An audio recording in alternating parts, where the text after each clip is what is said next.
Τι λέει? Αγαπάω το χόρτο, αγαπάω το χόρτο, το καλύτερο από τον νότο. Αγαπάω το χόρτο. Λοιπόν, είμαστε εδώ σήμερα με τον Δημήτρη και τον Πέτρο από την πρώτη κοινωνική λέσχη κάναβης Θεσσαλονίκης και είμαστε εδώ να πιούμε μερικά τσιγαράκια, να συζητήσουμε για τη λέσχη, να συζητήσουμε για την καλλιέργεια, κάτι που πολύ θέλετε να μάθετε και γενικότερα να κάνουμε μια κουβεντούλα, ας πούμε, να μεταδώσουμε λίγη γνώση. Αρχικά θα ήθελα να πω ένα συγγνώμη που έχω τόσο καιρό να βγάλω επεισόδια. Πάει πάρα πολύ καιρός, αλλά βλέπετε έβγαλα κάτι καλό. Λοιπόν, και από εκεί και πέρα πάμε να συστηθείτε ο καθένας, λίγο τις ιδιότητες σας, το τι γίνεται κτλ. Δημήτρη, θες να ξεκινήσεις? Ναι, καλησπέρα. Δημήτρης Παρασκευάς λέγομαι. Είμαι ένα... Ευχαριστώ λίγο. Ναι, εσύ είσαι. Σωστά. Είμαι ένα από τα μέλη της πρώτης κοινωνικής λέσχης κάναβης Θεσσαλονίκης. Μαζί με τον Πέτρο, τον Δημήτρη και άλλους που δεν μπόρεσαν να παραβρεθούν σήμερα. Βρίσκεται και ο Δημήτρης στην παρέα μας.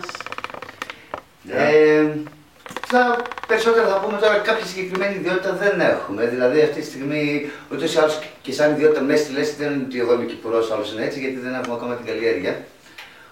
Οπότε προς το παρόν απλό μέλος. Πέτρο. Καλησπέρα και από μένα, εγώ είμαι ο Πέτρος, είμαι και εγώ μέλος της κοινωνικής λέσχης κάναβης μαζί με τον Δημήτρη. Ξεκινήσαμε εδώ και 10 μήνες τον αγώνα μας κι εμείς προς την αποποινικοποίηση. Είπαμε να βάλουμε κι εμείς ένα χέρι, γιατί καθόμασταν στους καναπέδες πολύ καιρό και είπαμε πλέον λίγο να ενεργοποιηθούμε. Αυτά. Κατά βάση αυτά, σαν κοινωνική λέσχη θα τα πούμε στην πορεία, το τι και πρεσβεύουμε και το τι σκοπούς έχουμε. Έχουμε να κάνουμε ολόκληρη κουβεντούλα μπροστά μας. Βασικά θέλαμε να γνωρίσουμε και τον Μπάφμαν. Ήταν και ευκαιρία αυτό να πιούμε και αυτό μερικά τσιγάρα μαζί, ήρθε και στη Θεσσαλονίκη. Βοήθησε και σε όλη την εκδήλωση. Είχα ενημερωτικά να το αναφέρω, ανέβηκα Θεσσαλονίκη για την... Για το διήμερο κάναβης που κάναμε 28-29 Νοεμβρίου, που οργάνωσε η πρώτη κοινωνική λέσχη Θεσσαλονίκη στο GR420. Ο Μπάφμαν μας βοήθησε και πάρα πολύ. Να είναι καλό το παλικάρι. Ό,τι μπορούμε να κάνουμε όλοι για κοινό σκοπό, για κοινό καλό σκοπό γίνονται όλα. Λοιπόν, πείτε μου, βασικά θέλω Δημήτρη να μου πεις, επειδή σε βλέπω και σε βλέπουν και τα παιδιά, σε μένα το είπες χοντρικά, αλλά δεν ρώτησα πολλές λεπτομέρειες, γιατί θέλω να μου το πεις μπροστά στην κάμερα, τι ακριβώς είναι το μηχάνημα που ατμίζεις εκεί πέρα. Λοιπόν, αυτός είναι ένας ατμοποιητής, όχι ο καλύτερος, μ' αρέσει το στυλ του όμως. Αυτό που κάνει είναι ότι βάζεις απλά το χόρτο εδώ μέσα, όπως πατάμε το κουμπί, φαίνεται ότι έχει κοκκινήσει. Μπράβο, πώς κοκκινίζει τώρα αυτό εδώ, τραβώντας, ρουφώντας, περνάει μέσα από αυτό το pathway που υπάρχει εδώ πέρα και σου βγαίνει από εδώ. Μαγνητικό άκουσα. Το συγκεκριμένο λειτουργεί με μαγνητικό καπάκι. Μάλιστα. Και έτσι αποφεύγουμε την καύση. Έχει 1,5 χρόνο που έχω κόψει την καύση. Όχι, 1,5 χρόνο που έχω κόψει το τσιγάρο και 2-3 μήνες αργότερα έκοψα την καύση. Πολύ καλό αυτό, πολύ καλό. Γενικότερα προτείνω σε όλους να κόψουν την καύση και εγώ θέλω να κόψω την καύση. Κάνω διάφορα πειράματα, θα βρω κάτι να με καλύπτει, ας πούμε. Μάλιστα, οπότε είναι στην ουσία ένα vaporizer αυτό, είναι ένα vaporizer φορητό με μπαταρία, ξέρω εγώ. Γενικότερα αυτονομία έχουν αυτά, Αυτό είναι το μεγάλο τους πρόβλημα, δεν έχουν. Το συγκεκριμένο έχω και εξτρά μπαταρία.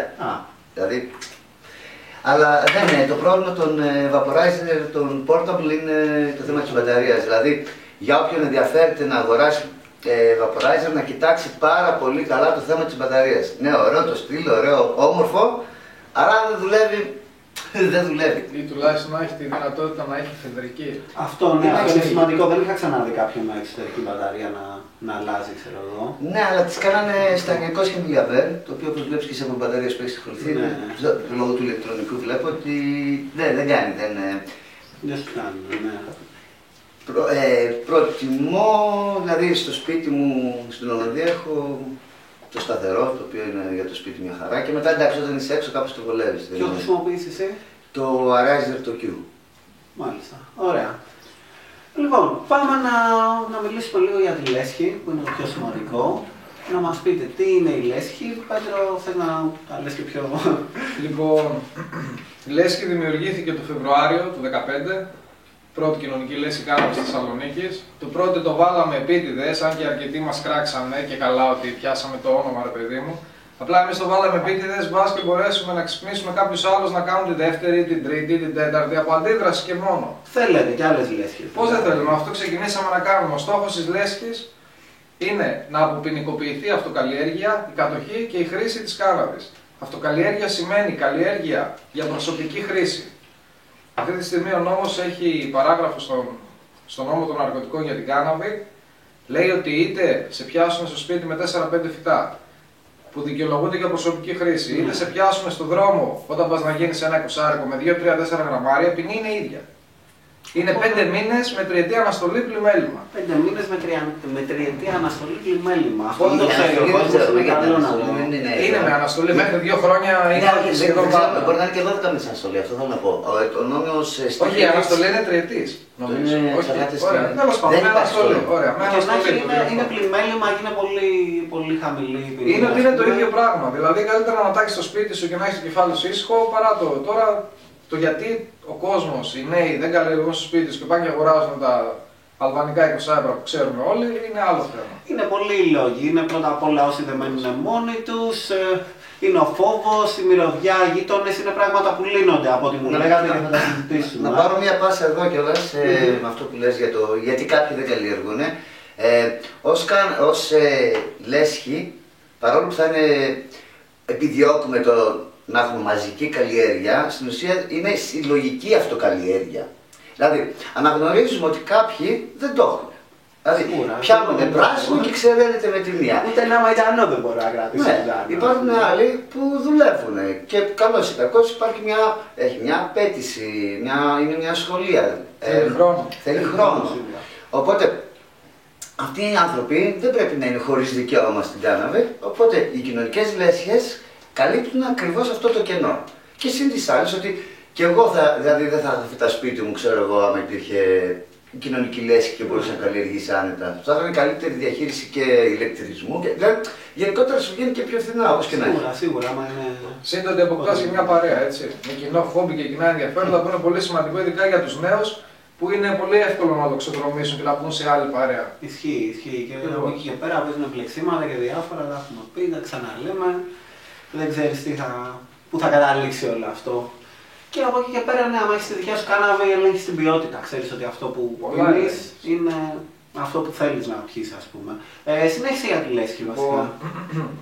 Εμείς σαν λέσχη έχουμε θέσει ανώτατο αριθμό μελών τα 30 άτομα.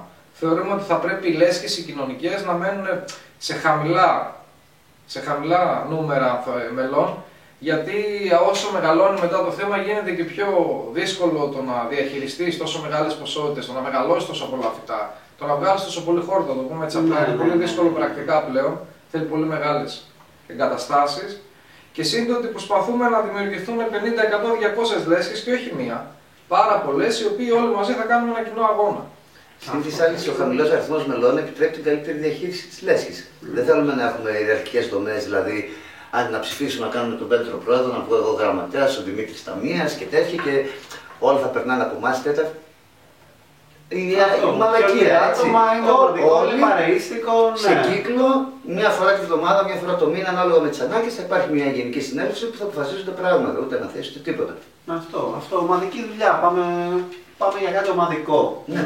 Είναι ωραίο το κλίμα, είναι ωραίο το πνεύμα, είναι ωραία η σκέψη. Και συμμετέχουν όλοι έτσι. Η ανάθεση σκοτώνει τα πάντα. Η ανάθεση κάνει τον άλλον να κάτσει. Σου λέει, εντάξει, θα το φροντίσει ο Ντάνης, θα το φροντίσει ο Πέτρος.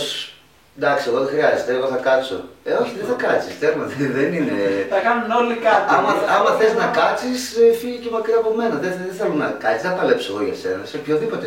Αυτό. Θα παλέψω μαζί σου για να κάνουμε κάτι από κοινού, αλλά όχι για σένα.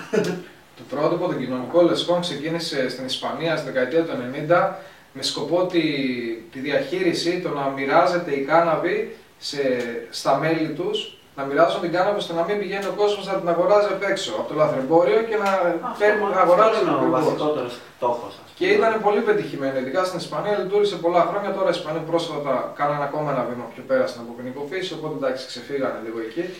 Αλλά γενικώς δούλεψε και είναι ένας τρόπος και πιστεύουμε ότι μπορεί να δουλέψει και στην Ελλάδα. Γενικώς μπορεί να δουλέψει, παιδί μου. Γενικότερα, ναι, αφού το είδαμε ότι δουλεύει, γιατί να μην δουλέψει και εδώ, ας πούμε. Το θέμα είναι αυτό, να κουνήσουμε τον κόλλο μας, να κάνουμε κάτι. Θέμα να κουνήσουμε τον κόλλο μας. Ο καθένας από τη μεριά του τι μπορεί να κάνει. Ο φόβος είναι, το είπαμε και στη συνέλευση εκεί πέρα, ο φόβος είναι που κρατάει τον κόσμο. Γι' αυτό και βγάζουμε τα πρόσωπά μας συνέχεια εγώ με τον Δημήτρη και εγώ και εσύ που το κάνεις. Ναι, πρώτη φορά και εγώ δείχνω το πρόσωπό μου σε επεισόδια, ας πούμε, του Κόψε μια Τζιβάνα. Με είχαν δει κάποιοι που με έχουν στο Facebook, είχα αρχίσει να βγάζω πρόσωπο, αλλά αυτή τη φορά και συμβολικά κυρίως, ας πούμε, ήθελα να το κρατήσω να το κάνω σε μια ιδιαίτερη στιγμή. Συμβολικά δείχνουμε τα πρόσωπά μας, ας πούμε, δεν κρυβόμαστε. Πάμε εκεί έξω να διεκδικήσουμε αυτό. Θα πιούμε και ένα συμβολικό τσιγάρο. Ναι, πρέπει να το γιορτάσουμε αυτό. Έχει πλάκα που με το GR420 Info ξεκινήσαμε ταυτόχρονα την ίδια εποχή και ήταν μια εποχή που υπήρξε αρκετή κίνηση στο θέμα της κάναβης στον ελληνικό χώρο. Έγινε, μας ήρθε μια έμπνευση. Ήταν και η Αμερική που τη βλέπαμε ότι ανοιγόταν. Ήταν γενικότερα, αλλά και το Κολοράντο, φίλε. Τη μέρα που έγινε η φάση του Κολοράντο ξυπνήσαμε από το το βλέπαμε και λέμε γιατί όχι, ξέρω, αφού γίνεται, αφού πάμε, θα έρθει. Ό,τι έρχεται στην τελική από την Αμερική, ας πούμε, όπως το είπατε κάποιος από τους δύο το είπε και στη συνέλευση, ότι η Αμερική έφερε την απαγόρευση, η Αμερική φέρνει και την αποποινικοποίηση. Μάλλον αυτό θα τα πω. Όχι, νομίζω το άλλο το παιδί, ένας με το καστανό το μουσι. Τέλος πάντων, ήταν πολύ σωστή η ατάκα μου, ακούστηκε πάρα πολύ σωστή. Γιατί ναι, από εκεί, δυστυχώς ή ευτυχώς, από εκεί ξεκινάνε να πάνε. Γιατί έχουμε πολύ καλύτερο πολιτιακό σύστημα από ό,τι έχει η Ελλάδα, έτσι. Δηλαδή, μπορεί πολίτες να ξεκινήσουν δημοψηφίσματα. Τα οποία είναι δεσμευτικά, όχι σε την. Αυτό, και εμείς κάναμε δημοψήφισμα. Κάναμε. Οπότε καλαδίτες έχουμε. Λοιπόν, ναι, είμαστε κομπλέ. Μας έχεις περιποιηθεί πολύ ωραία. Σε ευχαριστούμε για τη φιλοξενία. Κύριος μας. Το θέμα ξέρεις ποιο είναι, ότι δυστυχώς, να πούμε και το παράπονο μας, όσοι δείξαν ενδιαφέρον στην αρχή, μετά σταμάτησαν να δείχνουν. Γενικώς με τη Λέσχη, στην αρχή υπήρχε ένας τρελός ενθουσιασμός, διαφημίσεις λέω, συνεντεύξεις από ραδιόφωνα, από το Vice, από ξέρεις, κανάλια και site και τέτοια σοβαρά και που δώσαν πολύ δημοσιότητα και στην τελική δεν έγινε τίποτα. Είμαστε ακόμα η μοναδική Λέσχη στην Ελλάδα, όχι καν στη Θεσσαλονίκη. Δημιουργήθηκε κάποια στιγμή μια σελίδα στο Facebook από κάποια παιδιά, δεύτερη κοινωνική Λέσχη, η οποία απλά δημιουργήθηκε για να κρατήσει το όνομα όπως φάνηκε και είναι ανενεργή εδώ και μήνες. Και τώρα ίσα-ίσα αυτό που κάναμε στις 28-29 το Σαββατοκύριακο, το διήμερο, που μαζεύτηκαν κάποιος κόσμος, είδες και εσύ ότι μπορεί να μην είχε πολύ, απλά βγήκε μια πολύ καλή συζήτηση. Και ήταν άτομα σαν εμάς που ξυνόντουσαν. Δεν είχαμε ποσότητα, είχαμε τρελή ποιότητα. Δηλαδή δεν χώνανε οι συζητήσεις, όλοι συμμετείχαν. Δηλαδή από την κοπελίτσα που ήρθε μέχρι τον παππού. Ναι. Όλοι ήρθαν γιατί είχαν ενδιαφέρον. Εγώ συγκινήθηκα με τον άλλο που ήρθε από τα Χανιά. Και άλλους που ήρθαν από την Αθήνα. Δηλαδή, οκ, είναι εποχή που δεν είναι και που λένε για έξοδα και τέτοια, αλλά δεν θα κάνανε και να τα έχει τα λεφτά. Ναι, γενικότερα μα δεν είναι. Ναι, εντάξει. Οπότε γενικά ένα μήνυμα που θέλουμε να περάσουμε πρώτο στη συζήτησή μας μέχρι εδώ είναι παιδιά κάντε λέσχες. Συμμετοχή παιδιά, συμμετοχή. Δεν πρόκειται κανένας, ούτε πολιτική ούτε τέτοια. Όλοι όσοι θα σας πούνε κάτι είναι για δούλευμα. Δηλαδή, όλα ψέματα. Άμα δεν κονίσει ο καθένας τον κόλλο του, δεν πρόκειται να γίνει τίποτα. Δηλαδή, προσωπικό στοίχημα πρέπει να το κάνουμε πλέον. Εγώ μένω στην Ολλανδία. Απλά. Δηλαδή θα μπορούσαμε να πούμε μένω στην Ολλανδία 2,5 χρόνια τώρα και σκοπεύω να μείνω εκεί πέρα. Δεν βλέπω να αφήνω τη μόνη μου βάση εκεί.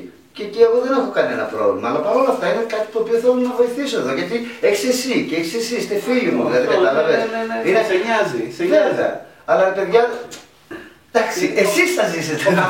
Κάνει την πάρτι του αυτή τη στιγμή. Κοιτάει, συγγνώμη για όποιον κράζω, γιατί κράζω αυτή τη στιγμή τους μισούς από εσάς και το ξέρω. Αλλά ο καθένας κοιτάει την πάρτι του. Παίρνω το τσιγαράκι μου, είμαι ασφαλής, δεν με ξέρει κανένας, δεν με βλέπει κανένας, δεν χρειάζεται να δώσω για κανέναν. Άμα είναι να γίνει νόμιμο θα γίνει, το αφήνουν όλοι στο έτσι. Ναι, αλλά να δώσουμε μια άλλη σκοπιά. Κοίταξε την πάρτι σου και δες ότι Κοιτάζοντας την πάρτσο, άμα θες δηλαδή, να κοιτάξεις την πάρτσο, το καλύτερο πράγμα είναι να πετύχεις την αποποινικοποίηση. Δηλαδή, κάνε ένα γαμίδι αγώνα. Να τον κάνουμε να τελειώνει. Δηλαδή, ας τον κάνουμε τώρα, ας επικεντρωθούμε, ας πούμε το 16 θα είναι το έτος της αποποινικοποίησης, να πούμε ότι θα το λανσάρουμε έτσι, να αρχίσουμε δράσεις παντού, παντού. Ένα ωραίο, το καλύτερο πράγμα που έγινε από το διήμερο είναι ότι έγινε αυτή η ομάδα δράσεων για την αποποινικοποίηση στη Θεσσαλονίκη. Αθηνές σας έχουμε πάλι, ρε. Πάλι, δηλαδή, έλα, λίγο φαντασία βρείτε. Και ακούτε τι μας λένε, πρέπει να ενεργοποιηθούμε. Μία επικεφαλίδα του διημέρου, ρε παιδί μου, που βγήκε, ήταν αυτό που είπε ο Μανώλης, ένα παιδί από τα μέλη από εμάς από τη Λέσχη, που είπε ότι ο πρώτος ο πόλεμος πρέπει να ξεκινήσει μέσα στο σπίτι μας. Πρέπει να αρχίσουμε πρώτα απ' όλα να κάνουμε τον πόλεμο στον εαυτό μας και στους γονείς μας. Να το αποδεχτεί ακριβώς, να το αποδεχτεί ο περίγυρός μας, ο κόσμος που είναι δίπλα μας και μας αγαπάει, και από εκεί και πέρα μετά θα το αποδεχτεί και ο πιο δίπλα και ο πιο δίπλα. Αλλά πρέπει να ξεκινήσουμε από εκεί, ειδικά οι νέοι. Είναι από τη στιγμή που ο πατέρας σου κράζει τους χασικλίδες ότι είναι πρεζάκια, πρέπει να του δείξει ότι εσύ που δεν σε θεωρεί πρεζάκια είσαι και εσύ ένας χασικλής. Και δεν είναι αυτό που για μας. Δεν είναι αυτό που φαντάζεται. Είναι αυτό, είναι ο γιος του με τους καλούς βαθμούς, ξέρω εγώ, η κόρη του που είναι κυρία, ας πούμε, και θα δίνει δικαιώματα κτλ. Και απλά την πίνει. Δεν είναι ούτε θα γαμηθεί για λίγο χόρτο, ας πούμε, ξέρω εγώ, ούτε θα κλέψει, ούτε τέτοια πράγματα. Μικρότεροι δεν ξέρουν ακόμα ότι από ένα σημείο και μετά επιστρέφεις την εκπαίδευση στους γονείς σου. Και έτσι πρέπει δηλαδή. Ισχύει αυτό, αλλά το θέμα είναι και πολλοί που έχουν τη θέληση να το κάνουν, αλλά οι γονείς δεν σηκώνουν. Δεν ξέρω αν είναι θέμα ηλικίας, πάνω από μια ηλικία ότι δεν παίρνεις, δεν δέχεσαι άλλη γνώση, νομίζεις ότι τα ξέρεις τα πάντα. Κοίτα, ίσως γίνεται ότι μια ηλικία οι γονείς βλέπουν ότι είναι πολύ πιο εξαρτημένοι σε σένα παρά έχεις εσύ κάποια εξάρτηση σε αυτούς. Οπότε προσπαθούν, δεν πρόκειται να θέλουν να σε χάσουν με τίποτα. Δηλαδή, ναι. Και αρχίζουν και δεν το αποδέχονται. Δηλαδή, εγώ επαγγελματικά ασχολούμαι με την κάναβη. Ο μπαμπάς μου λέει συνέχεια για την άποψη με τα χασίσα σου, τα χασίσα. Ο οποίος άνθρωπος 43 είναι, οπότε πώς πάει, 72 χρονών, έχει παραδεχτεί ότι καταλαβαίνει όλη τη λογική πίσω από την κάναβη, το έχω εξηγήσει, αλλά καταλαβαίνει ότι έχει φάει τόση πλήση εγκεφάλου όλα αυτά τα χρόνια που δεν μπορεί να το δει αλλιώς. Καταλαβαίνει ότι ο αδερφός του που πέθανε στην Αγία Παρασκευή ζούσε και ο άνθρωπος, κάτω το εσάς, από καρκίνο άφησε ολόκληρο ημερολόγιο, ρε φίλε, που να σου περιγράφει τους πόνους από τη χημειοθεραπεία, από τα φάρμακα, από τέτοια. 4 χρόνια ταλαιπωρούταν με καρκίνο. Και ήταν η φάση τότε και εγώ δεν ήξερα για θεραπευτικές ιδιότητες. Βασικά δεν ξέραμε κιόλας ότι έχει καρκίνο, το μάθαμε όταν πέθανε. Δεν το πιστεύαμε. Εγώ ήξερα χρόνια από πιτσιρικάς ότι κάναμε θεραπεύει τον καρκίνο. Βοηθάει στις περισσότερες μορφές και θεραπεύει κάποιες, όπως το καρκίνο του δέρματος, πόντους αποδεδειγμένα το θεραπεύει. Αλλά δεν το πίστευα, γιατί μου είχα κάνει την πλήση εγκεφάλου με τις χημειοθεραπείες και μου λέγανε μόνο αυτό, τέλος. Στην τελική, εγώ προσωπικά δεν είδα και κανέναν να γίνεται καλά με χημειοθεραπείες. Δηλαδή, έχω χάσει αρκετούς δικούς μου ανθρώπους και δεν είδα κάποιον, ξέρω εγώ, να γίνεται καλά με τη χημειοθεραπεία. Τη στιγμή που νιώθουμε. 72% αποτυχία έχει λέει. Τη στιγμή που το βλέπεις μέσα στην οικογένεια, φίλε, και χάνεις κάποιο δικό σου άνθρωπο, καταλαβαίνεις το παραμύθι που σου πουλάνε γιατροί. Και καταλαβαίνεις ότι ακόμα και αυτά όλα γίνονται με τα φράγκα. Και άμα την ψάξεις λίγο μετά με την κάναβη, καταλαβαίνεις και για ποιο λόγο έχει απαγορευτεί αυτό το φυτό. Ούτε ή άλλως πέρα της κάναβης, η ιατρική συλλογή, με χειρότερο τον Αμερικάνικο Ιατρικό Σύλλογο, κυνήγησαν όλες τις εναλλακτικές μορφές θεραπείας. Στην Αμερική το να πεις ότι, ξέρεις, έστω και η φωτονολογία που θα οδηγούσε σε θεραπευτική μορφή, κυνήγει φίλε. Έχουν το αποκλειστικό δικαίωμα μόνο οι γιατροί να χρησιμοποιούν θέματα όπως θεραπείες και τέτοιες ιστορίες. Ο 20ος αιώνας είναι από τους πιο γαμημένους αιώνες που έχουν περάσει στην ιστορία. Αυτό είναι σαν το παράλογο με το τέτοιο, με τους ψυχιάτρους και το βιβλίο των ψυχοπαθειών. Υπάρχει ένα βιβλίο το οποίο εξηγεί, αναγράφει αλφαβητικά, αριθμητικά τέλος πάντων, όλες τις ψυχοπάθειες του ανθρώπου. Δηλαδή, εξηγεί και βγάζει αποτέλεσμα. Σου λέει, παθαίνεις αυτό, έχεις διαταραχή του τάδε, ρε παιδί μου. Ψυχική διαταραχή του τάδε. Αυτό το πράγμα όμως δεν έχει καμία επιστημονική απόδειξη. Ναι. Το έχουν γράψει, έχουν μαζευτεί καμιά 15 ψυχολόγοι, έχουν κάνει άλλοι ψυχολόγοι, έχουν κάνει ψυχίατροι, συγγνώμη, έχουν κάνει ένα σύλλογο και πριν από 80 χρόνια φτιάξανε μία βίβλο αυτό το πράγμα και ονομάσανε 100 θεραπείες και βγάλανε από δίπλα τη διάγνωση. Και αυτό το πράγμα το χρησιμοποιούν τη φλωσούρδα εδώ και 80 χρόνια όλοι οι ψυχίατροι του πλανήτη. Ναι, και συνταγογραφούν χάπια με ακριβώς αυτόν τον τρόπο, χωρίς να ξέρουν καν. Δεν υπάρχει καμία επιστημονική απόδειξη σε όλες τις ψυχοπάθειες, γιατί είναι παθήσεις του εγκεφάλου και ακόμα δεν έχουν αποκρυπτογραφεί στον εγκέφαλο και δεν μπορούν να ξέρουν τι φταίει και πώς φταίει. Δεν είναι σπάω το χέρι μου, δεν είναι στο κόκαλο κανονικά. Το έχω, είμαι τρελός. Ακριβώς. Δεν μπορείς να κόψεις αυτό το κομμάτι του εγκεφάλου και να πεις γίνεσαι καλά. Δεν είναι κάνουμε λογοτομή και είμαστε εντάξει, όπως πριν πόσα χρόνια. Ακριβώς. Ξέρεις, αφού ξέρεις. Πάμε.